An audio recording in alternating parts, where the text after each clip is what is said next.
si Noel Ocampo Reyes, ang Assistant Secretary for Strategic Communications ng Department of Agriculture. At the same time po, spokesperson. Ito na po, mga kaibigan, ng ating 202nd virtual presser ng Task Group on Food Security. Ito pong task group ay binubuo ng 23 government agencies na pinamumunuan ng Department of Agriculture sa ilalim ni Agriculture Secretary William Manong Willie Dar. Ito po ay binubuo dahil sa laki po ng poder nito ng Task Group on Food Security. Ito po ay binubuo hinati-hati sa siyam sub-task groups. Ito po ang Food Resiliency, Energy, Food Value Chain and Logistics, Water, Agribusiness, Food Procurement and Distribution, Economic Intelligence, Aquaculture, Fisheries at Strategic Communications. Bukod po sa produksyon at paniniguro na may sapat na pagkain para sa lahat, sinisuguro din ng Department of Agriculture na may merkado ang ating mga produkto. Hindi lamang dito sa ating bansa, para sa ating mga kababayan, kundi pati na po sa ibang bahagi ng ating mundo. No? Lalo-lalo na po sa ating mga kababayan, mga Pilipino sa iba't ibang panig ng mundo. Noong nakarang linggo po, mapalad po akong nakasama sa Philippine Delegation na nakiisa sa Soul Food 2022. Ito po ay ginawa doon sa, siyempre po, sa bansang Korea, South Korea. Ito po ay kinabibilangan. Tayo po, nagkapadala po tayo ng Philippine Delegation doon. At 24 companies po, enterprises, at 6 po dito ay physical na attendance at 18 naman po ay nasa online. No? Pero silang lahat po nagpadala na kanya-kanya lang produkto, exhibits para doon po sa Soul Food Expo na ginawa. So again, napakalaki ng ginawa ng ating, meron po tayo sa lahat mga iba't ibang panig ng mundo, ay meron tayong mga katuwang sa Department of Agriculture na mga agriculture attaché. Ito po, doon po sa Korea, ito po ay kasama natin ngayon, live mula sa South Korea, sa Seoul, ay si Miss Arleli Banghirang. Siya po ang agri-attaché natin. Magandang hapon, anyong haseo, Arleli. Magandang hapon po, Assistant Secretary Noel Reyes, at magandang hapon po sa ating mga kababayan. Yan po, sa unang-una, siguro ipaliwanag mo, Arleli, yung ating pinuntahan dyan. Nag-attend tayo ng Soul Food Expo. Ano nga ba ang Soul Food Expo? Yan, paki-explain po sa kanila. Asik Noel, ang Soul Food Expo is the largest international food exhibition dito sa Korea. Ito po ang pinaka-aabangan na event especially for those who are engaged in the food business, whether you are in the processing, in the exportation and importation. So since the pandemic, medyo we were not able to join that big, but this time we made sure to have the Philippine Pavilion in Soul Food. Yan po, mga kaibigan, alam niyo po, after nung pong pandemic, noong August 2019, no, sabihin na natin, March 2020, ay yan po ay natigil, na antala, no, Soul Food Expo. At ngayon na lang uli nagkaroon ng physical ating presence dyan. Kaya napakaganda po. Napakalaking complex po yung pinuntahan dyan sa Kintex, Korea International Exhibition Center. At yung po, prominent po, siguro papakita na yung mamaya yung mga video kung saan nakapwesto, no? Ang ating Philippine pavilion, mini pavilion. At marami pong bumisita. Ito po yung makikita natin, ito yung formal opening. Kasama po natin, ando po ako nakabarong. Kasama po natin ang ating ambassador, si Maria Teresa Dizon de Vega. At yung pong katabi ko ay mga ambassador ng ASEAN, Singapore, Malaysia, and Thailand. At marami po. Ito po, ang daming mga bumisita sa ating booth doon. Ayun, andyan kasama si Ambassador Tess de Vega. Iyan naman po, nako, swerte po yung mga nandun. Nung bawat hapon, ay namimigay po kami ng ating mga basket. Ito, namimigay tayo ng saging. Naku, tuwan-tuwa sila doon. Mula po sa Yes po, Mindanao. Asek. Yeah. Yan, di ba, Aleli? Yes, sir. Ako, Yes, sir. napakaganda ng design natin. Sige, magkwento ka. We partnered po with PBJA and our big Korean importers of fresh fruits para po we could have sampling to our Korean consumers po. Especially for our bananas, pineapple. Yan po. At hindi lang po yun, pati nga po okra. Nako, siguro pakita mo, Aleli, nasa likod mo ngayon. Bandang ano mo. Yan po, naka-display ang okra, fresh okra. Alam niyo po mga kaibigan. Yeah, yes po. This one is already available in the market sa Korea online and especially in the Philippine and ASEAN market. Yan po. Alam niyo po mga kaibigan, kasi po mahilig silang side dish sa mga pagkain Koreano at Hapon din po, no? Nilalaga lang o yung iba po, fresh, di pa, Aleli, no? Yung Yes, sir. sabaw ng kimchi, parang kimchi, fresh okra kuminsan, hindi na binablanch. Ayan.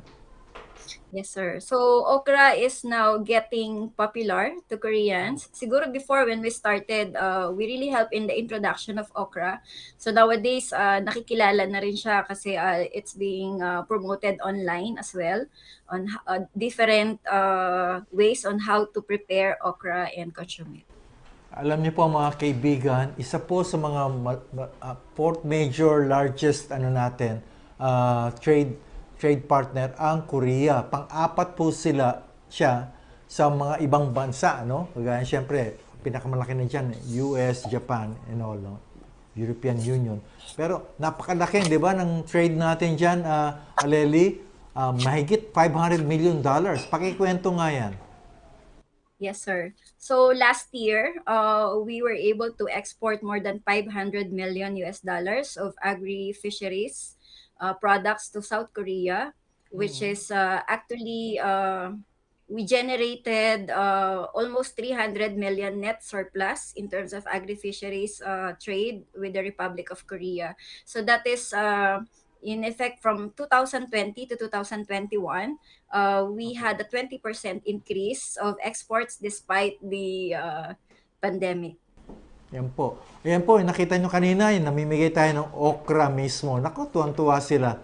At marami pong hindi lang ang mga consumers dyan o mga mismong bisita doon sa pavilion, kundi pati mga ambassador ng iba-ibang bansa ang bumisita sa atin, no? At I had a chance to have kay ambassador ng Peru, ambassador ng Vietnam, ayan. Diba, Lely? So, yes, sir. During the event, a lot of ambassadors visited the Soul Food Expo, particularly during the opening. And our booth is really blockbuster kasi we are really giving away a lot of fresh fruits and fresh okra during the event as part of our promotional program. May tanong dito, Lely, pakisabi, bakit tayo sumasali sa ganyan, sa Soul Food Expo? Bakit? Bakit tayo kailangan i-promote at sumali dyan sa mga exhibition na yan? Yes, sir. So right now, we are facing tough competition here in the Korean market, particularly for our agricultural products exports. And since the Korea entered into various FTA, so there are a lot of countries who are also exporting to Korea, and our fresh produce such as bananas and other fruits are we really have to promote them, help them in terms of introducing our new agricultural products, especially those with high potential for exports. We really have to give them the proper avenue to promote and introduce it to the Korean market. Yan po mga kaibigan. So hindi lamang po sa Soul Food Expo, sana naman po ay humupa na itong COVID pandemic at siyempre po hindi lamang sa Korea kundi sa iba't ibang panig ng mundo, no? Kung saan tayo maraming Pilipino at siyempre maraming mabait at trading partners, no? So sa Korea po, isa pang bentahe siguro, Aleli, maliban sa fresh ay pinupush na natin, nainganyo natin, may frozen durian, frozen marang, may frozen langka. Pakikwento nga yan mula sa Davao, Mindanao, galing sa Yes, sir. Abante, ha? Sige nga, Aleli, Yes, sir. pakikwento nga. Yes, sir. We encourage po our fruit exporters to also venture into frozen fruit exports to Korea. So we invited Rosarios and Avante, also Engseng. They're all based in Davao. And we asked them to also provide us their frozen fruit samples so we could be able to promote during the event. We just realized that it's really difficult to work on the market access of fresh fruits while we can already export frozen fruits to Korea. So we would like to capitalize on that advantage that we could be able to already export those kind of products. So that's why we really promoted it during the event, and a lot of Korean consumers are looking forward on getting our frozen fruits, particularly frozen jackfruit, frozen durian, and frozen marang. So we also showcased our young fresh coconut as part of our promotion. So, maliban po sa fresh and frozen fruits, vegetables, kagaya ng okra at iba pa, no? Saging, pinya, mangga, meron po tayong frozen aquatic products, no? Kagaya ng bangus at hipon, shrimps po mula sa Fisher Farm, at meron din po mga banana chips, kardaba o Cavendish, and then coconut products na napakarami, pati po liquor wine, distilleria Limtuaco. So, pakikwento nga itong other attractions natin doon sa Seoul Food Expo, Aleli. Yes, sir. So aside from our fresh produce, we also promoted nga seafood products such as bangus and shrimp from Fisher Farms. Kasi sir, hindi masyadong familiar ang Koreans on how to eat milkfish. So we're still helping them promote it in Korea. While shrimp is already in demand, so it will really boom. We just don't have a chance to promote octopus, but it's already in demand as well. We already have ongoing talks regarding that. And then for our other specialty items, we promoted pili nuts, and then our pickled mangoes and pickled papaya. And then we also have banana chips, taro chips, our usual exports, but still it's still on a high demand. And then of course our coconut byproducts, different coconut byproducts. So we have the VCO, we have the cocoa chips, we have different healthy variants of coconut byproducts. Our Philippine Coconut Authority help us as well in the arrangements for all the coconut exporters to Korea. And what else? We have other specialty items that we also promoted during the event, like the fruit-based liquor of Distilleria, as you already mentioned. And then, yeah, we also have durian candy and all other stuff that, but still, we still focus more on the healthy products that we can be able to offer to the Korean market. Yan po mga kaibigan, no? At napakaganda, no? Maliban po doon sa atin, syempre, anim na, no? Kasama din po namin si Mr. Ruben C. Ruben. Siya po ang presidente, pangulo ng Philippine Food Processors and Exporters Organization. Ito po ang PhilFoodEx. At kasama din po natin yung mga ibang exhibitors sa Fisher Farms at sa Avante at sa Pisiolo, no? Yan po. Yan po ay opisina natin doon sa Seoul, Korea. Opisina po ng Embassy of the Philippines. Yan po. Bit-bit po nila yung mga iba, mga kanya-kanyang produkto nila, no? Banana chips, fresh, pineapple, mangga, at yan po at ating yes sir, we also have calamansi products. So sir, our other on-site exhibitors, aside from Mr. C and Avante, we also have Fisher Farms, and we have from Bahaghari. They're also promoting banana chips and taro, and we have from Pasiolco. Ayan. for the coconut byproducts po. And we also have olea fats. Ako, napakaganda po, no? So, sana sa mga susunod na taon, yung Soul Food 2023, nako, mas malaki pang booth, ang pavilion ang Pilipinas at siyempre mas marami pang physical attendees, no? Hindi lamang virtual. Napakaganda po. Kasi hindi lamang po mga produkto doon, pati machinery, processing equipment, di ba? Napakalaki ng Kintex. Ikwento mo nga, Alele, yung Kintex, no? Gaano kalawak ang Kintex? Yes, sir. So Kintex is actually the biggest international exhibition in Korea. There's Kintex 1 and Kintex 2, and they still have a plan to expand it to Kintex 3. I think it's almost 50-hectare area in Korea, and then a lot of international exhibitions is being done in Kintex. So for soul food, right, for this year po, it's actually half of our usual participation in soul food. Since I started here in 2016, we really had a big pavilion. We usually cater to more than 24 companies for each participation. So we just have it kalahati na lang po yung ating space due to limited budget that we have for international promotion. But hopefully for next year, we could be able to get a bigger budget and participation to Soul Food 2023.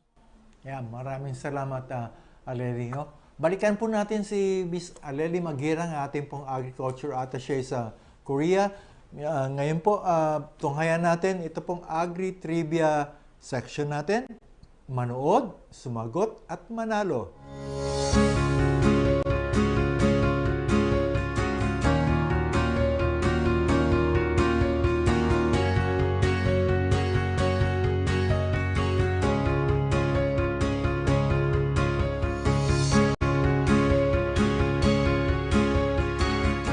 Po, i-text lang po ang inyong sagot kasama ang inyong pangalan, edad, address, at ipadala sa dalawang networks. Pag smart po ang gamit nyo, 0969-239-1112. At kung Globe naman, ay 0995-553-2956. Yan po ang ating Agri-Trivia. Mga kaibigan, tunghayan po naman natin, bigyan natin daan ang katanungan sa ating mga kasama sa media, Aleli, nakatuon yung ibang karamihan ng tanong nila sa iyo, no? Ito mula kay Annabel Surara ng DCEC. Tanong niya, ulitin pa natin siguro, sa dami po ng bansa, bakit sa Korea po tayo nagbibigay ng initiatives kagaya nito sa Soul Food Expo? Sir, ang Korea ang ating number 4 destination of agri-food exports. And Korea actually is a net importer of food. They are importing almost 40 billion a year of food. So which means there's still a lot of opportunities, no, for us to get that market share in Korea. That's why we are helping our agri-fisheries exporters, no, to get that market share in Korea. And right now, Korea is also having that clamor, no, for more healthier food, for healthier food. And that's why click na click ang ating mga fresh fruits, particularly our bananas, pineapple, and mango, especially our okra. Yan po. At ating popular po ang ating mga fresh fruits dyan. Siyempre po, nangunguna na yung mangga, saging, at pinya. Ngayon po, mabibigyan na po natin sila ng mga frozen fruits at maliban din siyempre ng banana chips at ng bangus, garola ng DCRB. Bakit ganon, no? At ating kaibigan sa mga well-known K-pop, K-drama at K-culture fanatic, siyempre, no, ha? Sige nga, Aleli. Sir, it's been 73 years. Korea is our close partner. So, actually, Philippines is the number 5 nation who responded during the Korean War. And they really treated us as close partner, not just a trading partner, but as well as other partners for the international cooperation. So they really support us, and we see Korea as a huge market for our food exports. That's why we are giving them that uh, treatment, special treatment, aside from our other huge trading partners. We see that great potential on increasing our exports to Korea. Yan po. Alam niyo po mga kaibigan, binibigyan po natin malaking halaga ang Korea dahil po trade surplus po tayo sa kanila. Ibig sabihin, mas marami tayong binibenta sa kanila na produkto kaysa sa binibili nila sa atin. So, ayan, yan po ang ating bentahan dito. Trade surplus in our favor. No po? Ano pa po ang pwede nating makuha sa Korea? No? O ibig sabihin, bilateral agreement. Anong mga niluluto natin dyan? Niluluto mo, Areli, sa bansang Korea? Yes, sir. So, through the Philippine Agriculture Office in Seoul, who is representing the Department of Agriculture, aside from agricultural export promotion, we are also generating investments in agriculture, as well as we are generating more official development assistance and technical cooperation, such that we could be able to learn advanced technologies from Korea to help our farmers and fishers and our stakeholders in the sector. Tama yun, no? Hindi lamang po sa itong exposition, pati po ang technology, yung greenhouse technology. Alam niyo po ba, kami po ay nag-attend din ni Aleli. Tamang-tama doon may training for our agriculture officials and technicians, experts, para magpatakbo ng greenhouse facility. Alam niyo po ba, nagbigay sila ng grant ang Korea, magpatayo dito ng greenhouse facilities. Ikwento mo nga, Aleli, yan. Ang greenhouse facility, smart greenhouse facilities. Yes, sir. We already requested the Korean government since in 2018 for the pilot testing of the smart greenhouse in Korea, since Korea is really more advanced in terms of technological practices in agriculture and farming. So we asked them to set up their smart greenhouse. So they started in Baguio and in Tanay Rizal. So and then after that, the Ministry of Agriculture also gave us a grant to establish another smart greenhouse facilities in Bukidnon and Iloilo. So we are still working on various official development assistance with the Korean government for the establishment of more of this greenhouse. So we might be able to set up the Smart Farm Innovation Center in CLSU, in Philmec, Nueva Ecija, and then the satellite farms in Benguet, Davao, and Bohol. So aside from the smart greenhouse, we still have a lot of we still have various projects under the Korean ODA projects. We have they started with the rice processing centers, and then they have the seafood processing centers, and then we have various ODA projects and technical capability cooperation in partnership with various agencies of the Korean government. Yan po mga kaibigan, ako, hindi lamang yun po, may kadagdagan pa rin, pati yung Korea is known for their farm machinery and equipment. Yan po, may niluluto po rin po si Alele tungkol dyan. No? Malaki ang kanilang, magaganda ang kanilang farm machinery and equipment na pwede po nating ipadala dito o gawin dito in partnership with Korean enterprises or machinery equipment manufacturers. Hindi po ba? Hindi ba, Lele? Yes, sir. We will start this program with KOICA and another grant with the Kia for the localization, no, and capacity building of our local machinery stakeholders, such that they could be able to learn the technology and on how to be able to assemble this needed agricultural equipment for our farming, so we could be able to help boost productivity of not just for our rice and corn, but also for our other high value crops. Yan po. Nako, napakaganda po. Nako, Ang bilis ng panahon, Lely, no? Sana ma-extend tayo ng ating oras. Pero again, can you wrap up our discussion for this afternoon? And thank you for your presence. Lely? So thank you so much, Asik Noel, for this opportunity to share what we are doing in Korea. So we just finished po Soul Food last week, and we generated almost 7 million US dollars in terms of pre-book sales. That is based on the assessment of our agribusiness and marketing assistance service, who is our partner for this event.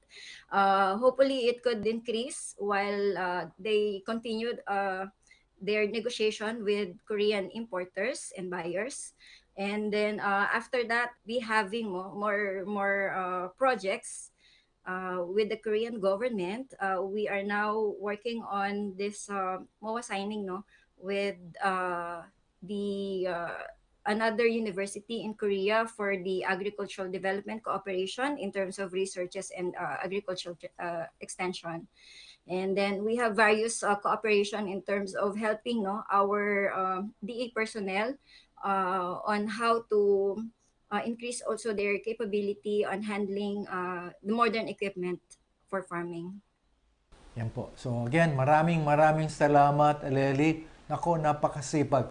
Yan po ang isa sa pinakamagaling naming attaché sa buong mundo. Yan po.